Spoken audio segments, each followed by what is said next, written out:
हाँ क्लास, आज मैं आपको कृतिका का लेसन साना साना हाथ जोड़ ही पढ़ाने जा रही हूँ, जिसका तात्पर्य है छोटे छोटे हाथों को जोड़कर। साना साना मीन्स छोटे छोटे। ये नेपाली प्रार्थना का एक अंश है जिसे लेखिका ने अपने काम करने वाली से सीखा था। तो इस पाठ में यात्रा वृत्तांत का वर्णन किया गया है। यात्रा वृत्तांत होता है बच्चों किसी जगह में जाकर वहाँ के बारे में वर्णन करना, ठीक है। तो इसमें सिक्किम शहर के गंगटोक, सिक्किम राज्य के गंगटोक शहर का वर्णन किया गया है, जिसके आगे भी लेखिकाएं गई हैं पर्वतीय क्षेत्रों की ओर। वो उन्हें कैसा लगा ये लिखा गया है, ठीक है। तो मधु काकरिया द्वारा लिखित ये पाठ है, जिससे आपके कृतिका से 2 प्रश्न आते हैं, थोड़ा बड़े होते हैं वो, क्षितिज की बुक से। तो ध्यान दीजिएगा, मैं रीडिंग कर रही हूँ, जहाँ समझाने का होगा वहाँ आपको समझाते चलूँगी। मैंने हैरान होकर देखा, लेखिका लिख रही हैं, अपनी यात्रा के दौरान लेखिका के साथ, लेखिका स्वयं है, उनकी एक सहेली है और उनका एक ड्राइवर है जितेन नार्गे, वहीं का लोकल व्यक्ति है और जो उनका गाइड भी है, ड्राइवर भी है गाइड भी है। तो उसी के साथ इस पाठ का वर्णन किया गया है। मैंने हैरान होकर देखा। लेखिका मैदानी क्षेत्रों की रहने वाली हैं, पर्वतीय क्षेत्रों में गई हैं तो उन्हें अत्यधिक आश्चर्य हो रहा है। आसमान जैसे उल्टा पड़ा था और सारे तारे बिखर कर नीचे टिमटिमा रहे थे। आसमान ऐसा लग रहा था कि उल्टा हो गया है। क्यों लग रहा था बच्चों कि नीचे शहर की जो बिजलियाँ थी, लाइट्स थी, वो चमक रही थी, तो लग रहा था कि आसमान के तारे कहाँ टूट कर गिर गए हैं नीचे। दूर ढलान लेती तराई पर, ढलान लेती मतलब नीचे को तराई जो मैदानी हिस्सा है, सितारों के गुच्छे रोशनियों की एक झालर सी बना रहे थे। लाइट की रोशनी जो कतारों में थी वो लग रहा था कि लाइन बना रही है झालर। वह क्या था? वह रात में जगमगाता गंगटोक शहर था। तो वो क्या था? वह शहर था गंगटोक शहर। इतिहास और वर्तमान के संधि स्थल पर खड़ा मेहनतकश बादशाहों का वह ऐसा शहर था जिसका सब कुछ सुंदर था, सुबह शाम रात बहुत सुंदर था। और वहाँ के लोग बादशाहों की तरह रहते थे, मतलब अपनी मर्जी से जीते थे, लेकिन मेहनत करके जीते थे, ठीक है। और वहाँ की सुबह रात शाम प्राकृतिक दृष्टि से बहुत सुंदर होती थी। और वह रहस्यमयी सितारों भरी रात मुझ में सम्मोहन जगा रही थी, कुछ इस तरह कि उन जादू भरे क्षणों में मेरा सब कुछ स्थगित था। और वह सितारों भरी शाम रात मुझ में ऐसा लग रहा था कि मैं सम्मोहित हो रही हूँ। मेरी चेतना, मेरा आसपास, मुझे अपने बाहर वो प्राकृतिक सौंदर्य के सामने कुछ दिखाई नहीं दे रहा था, कुछ याद नहीं आ रहा था। मेरे भीतर बाहर सिर्फ शून्य था, मतलब सन्नाटा था। और थी अतीन्द्रियता में डूबी रोशनी की वह जादुई झालर।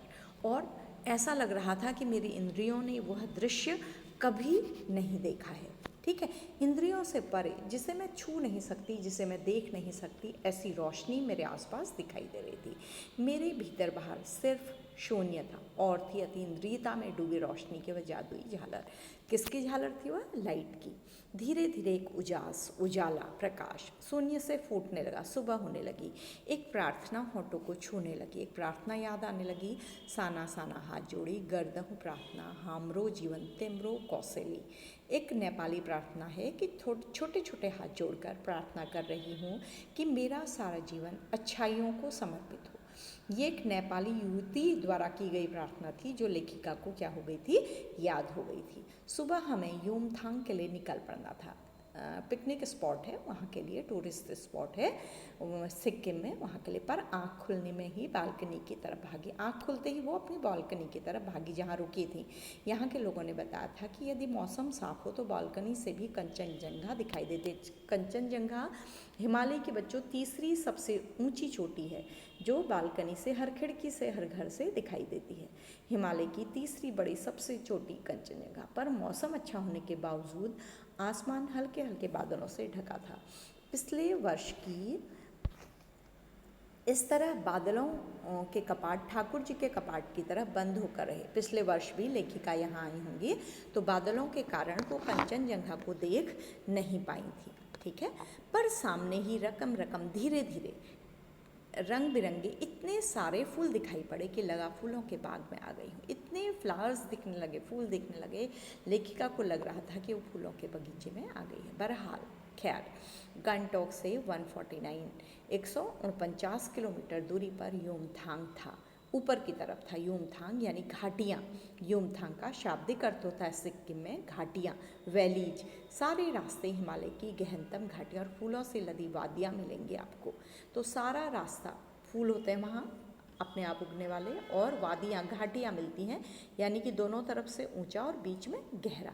ड्राइवर कम गाइड जितेन नार्गे मुझे बता रहा था, वो ड्राइवर भी था लेकिन गाइड ज़्यादा था। क्या वहाँ बर्फ़ मिलेगी? जब लेखिका ने पूछा तो बच्चों के जैसे उत्साह से लेखिका पूछने लगती थी, क्योंकि बच्चों मैदानी भागों से जो भी जाता है उसके लिए बर्फ़ देखना एक बहुत सुखद अनुभव होता है। चलिए, तो ड्राइवर ने कहा। जगह जगह गदराए पाइन और धूपी के खूबसूरत नुकीले पेड़ों का जायजा लेते हुए हम पहाड़ी रास्तों पर आगे बढ़ने लगे। कि ये धूपी और पाइन के गदराए पेड़, बहुत सुंदर पेड़ जो अपनी पूरी हरियाली में थे, ऐसे पेड़ दिखाई दे रहे थे। कतार में लगी सफ़ेद सफ़ेद बौद्ध पताकाएँ। बच्चों, ये क्वेश्चन आंसर भी आ रहे हैं।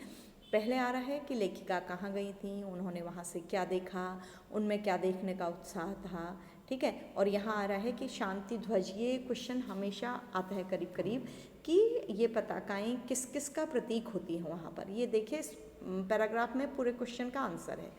हम आगे बढ़े। कतार में लगी सफ़ेद सफ़ेद बौद्ध पताकाएँ, बौद्ध धर्म में लहराई जाने वाली पताकाएँ किसी ध्वज की तरह लहराती, मतलब झंडे की तरह लहरा रही थी हवा में। शांति और अहिंसा की प्रतीक के पताकाएँ जिन पर मंत्र लिखे हुए थे। तो ये पताकाएँ ऐसा लग रहा था कि शांति और अहिंसा की प्रतीक हैं, और जिन पर क्या लिखे हुए थे बच्चों? मंत्र लिखे हुए थे।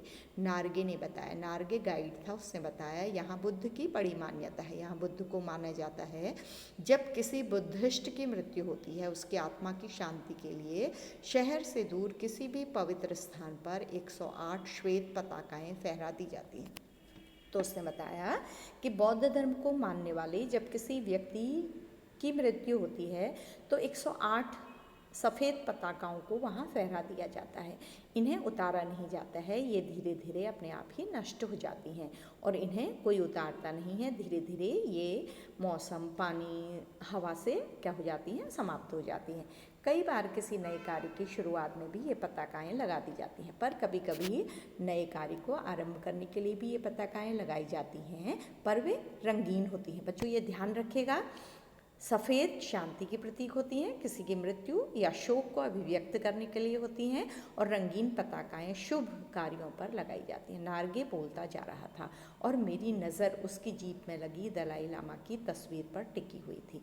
नार्गे बोलता जा रहा था और उसकी जीप में दलाई लामा, जो बौद्धों के गुरु माने जाते हैं बच्चों, उनकी तस्वीर थी। कई दुकानों पर भी मैंने दलाई लामा की ऐसी ही तस्वीर देखी कि लेखिका हर चीज़ को सूक्ष्मता से देख रही थी। वो साहित्यकार हैं बेटा, उनका ध्यान हर चीज़ पर जाता है। तो वो देख रही थी कि यहाँ दलाई लामा को मानने वाले, यानी कि बौद्ध धर्म को मानने वाले बहुत से लोग हैं। हिचकोले खाते हमारी जीप थोड़ी आगे और बढ़ी। अपनी लुभावनी हंसी बिखेरते हुए जितेन बताने लगा, इस जगह का नाम है कवि लॉन्ग स्टार। तो उसने इस जगह का नाम बताया जहाँ हम युमथांग के लिए बढ़ रहे थे, तो बीच में किसी जगह का नाम। यहाँ गाइड फिल्म की शूटिंग हुई थी। तो विशेष बात ये थी कि गाइड फिल्म बच्चों एक पुरानी पिक्चर है, आप देख भी सकते हैं। मुझे लगता है कि शायद किसकी है, देवानंद की बच्चों, गाइड। तो बहुत फेमस फिल्म थी अपने समय की। पुरानी पिक्चर है, आपको तो बहुत अच्छी लगेगी भी नहीं, उसके गाने बहुत अच्छे, आप देखिएगा। तो गाइड फिल्म की शूटिंग जो है वो सिक्किम में ही कवि लॉन्गस्टाक में ही हुई है। तिब्बत के चीसखे बमसन ने लेपचाओं के शोमेन से कुंजतेक के साथ संधि पत्र पर यहाँ हस्ताक्षर किए थे, और तिब्बत और चीसखे बमसन ने यहाँ पर दो नेताओं ने संधि पत्र पर, यानी कि लड़ाई न करने की संधि पर हस्ताक्षर भी किए थे। एक पत्थर यहाँ स्मारक के रूप में है। एक पत्थर भी है। लेपचा और भूटिया सिक्किम की इन दो स्थानीय जातियों के बीच चले सुदीर्घ झगड़ों के बाद शांति वार्ता की शुरुआत का स्थल। लेपचा और भूटिया यहाँ रहने वाली सिक्किम की दो स्थानीय प्रजातियाँ हैं जिनके बीच क्या चला करती थी? लड़ाइयाँ चला करती थी। तो यहीं पर इसी स्थल पर शांति वार्ता हुई थी। कहाँ पर? कवि लॉन्गस्टाक के बारे में। यहाँ पर क्वेश्चन बन रहा है बच्चों, कवि लॉन्गस्टाक क्यों प्रसिद्ध है? जितेन नार्गे ने उसके बारे में क्या बताया? तो दो चीज़ें हैं, एक तो गाइड फिल्म की शूटिंग हुई थी, दूसरा लेप्चा और भूटिया सिक्किम की दो प्रजातियां जो लड़ती रहती थी उनके बीच शांति वार्ता का स्थल भी यही था। ठीक है, उनके नेताओं ने यहाँ पर संधि पत्र पर हस्ताक्षर किए थे। उन्हीं रास्तों पर मैंने देखा एक कुटिया के भीतर घूमता चक्र। तो जब आगे बढ़ने पर इन्होंने देखा कि एक कुटिया के भीतर एक चक्र घूम रहा है। यह क्या था, उन्होंने नार्गे से पूछा। नार्गे बताने लगा, मैडम यह धर्म चक्र है, प्रेयर व्हील। तो उसने बताया कि ये बौद्ध धर्म का प्रेयर व्हील है, इसको घुमाने से सारे पाप धुल जाते हैं। आपने देखा होगा बच्चों, बौद्ध धर्म से रिलेटेड किसी सीन में या पिक्चर में कि बौद्ध धर्म में लोग जब जाते हैं उन चक्रों को हाथ से घुमाते हुए आगे बढ़ते हैं। तो उनकी मान्यता है कि इन चक्रों को जो घुमाता है उसके सारे बुरे कर्म या पाप क्या हो जाते हैं, समाप्त हो जाते हैं। क्या चाहे मैदान हो या पहाड़, तमाम वैज्ञानिक प्रगतियों के बावजूद इस देश की आत्मा एक जैसी। तो लेखक को लगा कि चाहे मैदान हो या पहाड़, सारे वैज्ञानिक प्रगतियों के बावजूद इस देश की आत्मा एक जैसी है। मतलब हर जगह ये धार्मिक मान्यता है कि ये करने से ये पाप धुलते हैं, ये करने से हर जगह अलग अलग हैं आस्थाएं, लेकिन हैं सब जगह। लोगों की आस्थाएं, विश्वास, अंधविश्वास, पाप पुण्य की अवधारणाएं, कल्पनाएं एक जैसी हैं। लेकिन लोग किसी चीज़ पर विश्वास भी करते हैं और कभी कभी वो बहुत ज़्यादा विश्वास करते हैं तो अंधविश्वासी भी बन जाते हैं, और पाप और पुण्य दोनों अवधारणाओं को भी और तरह तरह की कल्पनाओं को भी वो अपने मस्तिष्क में लेकर चलते हैं। तो जितेंद्र नार्गे ने क्या बताया बच्चों, ये भी एक प्रश्न बनता है कि जितेंद्र नार्गे के अनुसार इस देश में क्या समानताएं हैं। मतलब कोई नॉर्थ से ईस्ट तक, साउथ से वेस्ट तक कहीं भी रहने वाला हो कोई, तो सब लोग अलग अलग तरह की आस्थाएं रखते हैं, अपने ईश्वर, किसी तरह के ईश्वर पर विश्वास रखते हैं, और अंधविश्वासी भी होते हैं, ज़रूरत से ज़्यादा विश्वास करते हैं, और अनेक तरह की कल्पनाओं को लेकर भी चलते हैं। तो ये किसने बताया, जितेंद्र नार्गे ने बताया। तो लेखिका को ये बात सही इसलिए की कि जितेंद्र नार्गे द्वारा एक महत्वपूर्ण वाक्य बोला गया। ठीक है, मैं देखती हूँ कि अभी ये पार्ट आज ख़त्म होने वाला है या नहीं तो इसको हम अपनी अगली कक्षा में समाप्त करेंगे बच्चों। अभी तो बहुत बड़ा पार्ट है ये, तो मैं थोड़ा सा और पढ़ा देती हूँ, फिर इसको आज समाप्त कर देंगे बच्चों। जस्ट वेट बच्चों, जस्ट वेट। हाँ,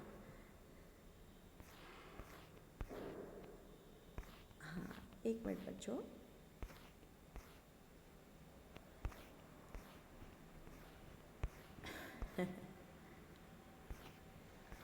तो बहुत बड़ा लेसन है। हाँ देखिए, आगे देखिए, रफ्ता रफ्ता धीरे धीरे हम ऊंचाई की ओर बढ़ने लगे। पहाड़ में हैं तो अब ऊंचाई की ओर बढ़ रहे हैं। बाजार, लोग और बस्तियाँ पीछे छूटने लगे, मतलब भीड़ भाड़ कम होने लगी। छोटी छोटी बाजार जो थी वहाँ पर वो पीछे छूटने लगे।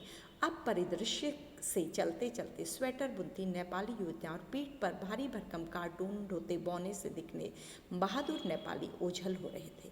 तो अब जो हलचल थी, नेपाली युवतियाँ दिख रही थी, पीठ पर सामान ढोने वाले लोग दिख रहे थे, वो धीरे धीरे क्या हो रहे थे बच्चों, कम हो रहे थे। क्योंकि जैसे जैसे हम ऊंचाई की ओर बढ़ते हैं तो बस्तियाँ और रहने वाले लोग क्या होते जाते हैं, कम होते जाते हैं। अब नीचे देखने पर घाटियों में ताश के घरों की तरह पेड़ पौधे और बीच छोटे छोटे घर दिखाई दे रहे थे। तो अब जब हम ऊपर से देख रहे थे तो ऐसा लग रहा था कि ताश के पत्तों जितने छोटे घर हैं पेड़ों के बीच बीच में, क्योंकि बहुत ऊपर चढ़ने पर नीचे के जो भी वस्तुएं दिखाई देती हैं हमें, उनकी हाइट और शेप क्या हो जाता है, छोटा हो जाता है। हिमालय भी अब छोटी छोटी पहाड़ियों के रूप में नहीं, वरन अपने विराट रूप एवं वैभव के साथ सामने आने वाला था। और जैसे जैसे वो हिमालय की ओर बढ़ रहे थे, हिमालय की पहाड़ियाँ क्या होती जा रही थी, बड़ी होती जा रही थी। न जाने कितने दर्शकों, यात्रियों और तीर्थटानियों का काम्य हिमालय, पल पल परिवर्तित हिमालय, पता नहीं कितने यात्रियों और तीर्थ यात्रियों का सुंदर हिमालय हर समय हमारे सामने अपना रूप बदल रहा था, क्योंकि वो अपने सामने आता जा रहा था। बच्चों, पर्वत जैसे दूर से दिखाई देते हैं तो सामने जाने पर उनका शेप क्या होता जाता है, चेंज होता जाता है। ठीक है, और यहाँ पर एक क्वेश्चन बन रहा है इस पैराग्राफ में कि जैसे जैसे लेखिका पर्वत की ओर चढ़ती रहीं तो उन्हें क्या अनुभव हो रहा था। ये पैराग्राफ पूरा है उसके लिए बच्चों। और देखते देखते रास्ते वीरान, सकरे और जलेबी की तरह घुमावदार होने लगे थे। और जैसे जैसे वो ऊपर चढ़ रहे थे तो पर्वतों को काट कर बनाए रास्ते क्या हो रहे थे, गोल गोल घूम रहे थे। क्योंकि बच्चों आपको पता होगा कि पर्वतों में रास्ता बनाने के लिए देखना पड़ता है कि किस चट्टान को काटा जा सकता है या नहीं। तो जो चट्टान नहीं कटती वहाँ से रास्ते को क्या कर दिया जाता है, घुमा दिया जाता है। हिमालय बड़ा होते होते विशालकाय होने लगा, हिमालय का आकार बड़ा होने लगा। घटाएं गहराती गहराती पाताल नापने लगी और घटाएं बहुत गहरी हो गई। जैसे ऐसा लग रहा था कि हमसे नीचे भी बादल हैं। जैसे जैसे हम ऊपर जा रहे थे तो बादल हमसे नीचे होते जा रहे थे। आपने देखा होगा पर्वतीय क्षेत्रों में लगता है बादल बहुत नीचे आ गए, हम उन्हें छू सकते हैं। वादियाँ चौड़ी होने लगी और जो घाटियाँ हैं वो गहरी होने लगी। बीच बीच में करिश्मे की तरह रंग बिरंगे फूल शिद्दत से मुस्कुराने लगे और बीच बीच में ऐसा लग रहा था कि वो जादू है। इतनी ऊपर जहाँ इंसान भी नहीं रहता वहाँ प्रकृति मेहरबान थी, वहाँ फूल हो रहे थे और बड़ी अच्छी तरह से मुस्कुरा रहे थे, मतलब खिले हुए फूल थे। उन भीमकाय पर्वतों के बीच घाटियों के ऊपर बने संकरे कच्चे पक्के रास्तों से यूं गुजरते यूं लग रहा था जैसे हम किसी सघन हरियाली वाली गुफा के बीच हिचकोले खाते निकल रहे हों। तो हमारी गाड़ी ऐसा लग रहा था छोटे छोटे रास्तों से जाते हुए कि हम किसी गुफा के बीच से गुजर रहे हैं। इतने संकरे रास्ते थे और उस रास्ते के चारों तरफ क्या थी, हरियाली थी। तो लग रहा था कि हम किसी गुफा के बीच से निकल रहे हैं। तो इस तरह से बच्चों आज का ये पाठ मैं यहीं पर समाप्त कर रही हूँ। इसके पश्चात इस पाठ को हम अपनी अगली कक्षा में पढ़ेंगे और अगली कक्षा में मैं लिखित कार्य भी भेजूंगी। तो बच्चों आज का पाठ हमारा यहीं पर समाप्त होता है। आज हमने एक यात्रा वृत्तांत पढ़ा है जिसमें मधु काकरिया ने अपनी सिक्किम गैंगटॉक की यात्रा के बारे में लिखा है। ये एक यात्रा वृत्तांत है, याद रखिएगा। Thank you class.